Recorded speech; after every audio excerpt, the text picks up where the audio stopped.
Hi అండి. ఈరోజు recipe వచ్చేసి గుమ్మడికాయ పులుసు. గుమ్మడికాయ పులుసుకు కావాల్సిన గుమ్మడికాయ, పసుపు, ఉప్పు, ధనియాలు, ఎండుమిర్చి, కరివేపాకు, బెల్లం అండి. ఆ గుమ్మడికాయని ముక్కలుగా కట్ చేసుకొని పెట్టుకోవాలండి. తర్వాత వచ్చేసి ప్యాన్ తీసుకొని ప్యాన్ హీట్ అయ్యాక 2 టేబుల్ స్పూన్ల ఆయిల్ వేసుకోవాలి.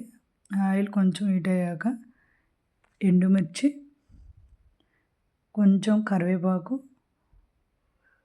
కొంచెం ధనియాలు, కొంచెం వేగాక గుమ్మడికాయ ముక్కలు కట్ చేసుకున్నవి వేసుకోవాలి. అవి అన్నీ కలిసేటట్టు కొంచెంసేపు ఫ్రై చేయాలండి.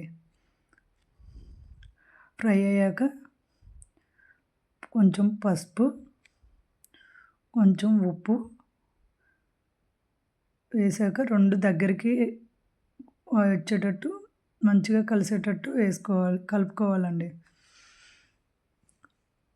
మధ్య మధ్యలో మూత పెడుతూ కలుపుతూ ఉండాలి. ముక్క అనేది మెత్తబడుతుందా లేదా అనేది చూస్తూ కలుపుకుంటూ ఉంటే కొంచెం ముక్క మెత్తబడుతూ ఉంటుంది. దీంట్లో వాటర్ అనేది ఏమి వేయమండి. ఇది చాలా టేస్ట్ అండ్ హెల్తీకి చాలా మంచిదండి. తర్వాత ముక్క మెత్తబడ్డాక కొంచెం బెల్లం వేసుకొని కలుపుకొని మళ్ళీ కలుపుకుంటే కొంచెం జిగురుగా ఉంటుంది. దాంట్లో వాటర్ అనేవి వస్తుంటాయి. వాటర్గా ఉండాలి అనుకుంటే దించేసుకోవచ్చండి. లేదు అంటే వాటర్ వద్దా అనుకుంటే కొంచెం దగ్గరికి అయ్యేంత వరకు ఉంచుకొని, ముక్కలుగా కావాలి అనుకుంటే ముక్కలుగా ఉంచేసుకొని దించేసుకొని సర్వింగ్ బౌల్లోకి సర్వ్ చేసుకోవడం. ఇదే అండి గుమ్మడికాయ పులుసు. టేస్ట్ చూడండి. Thank you.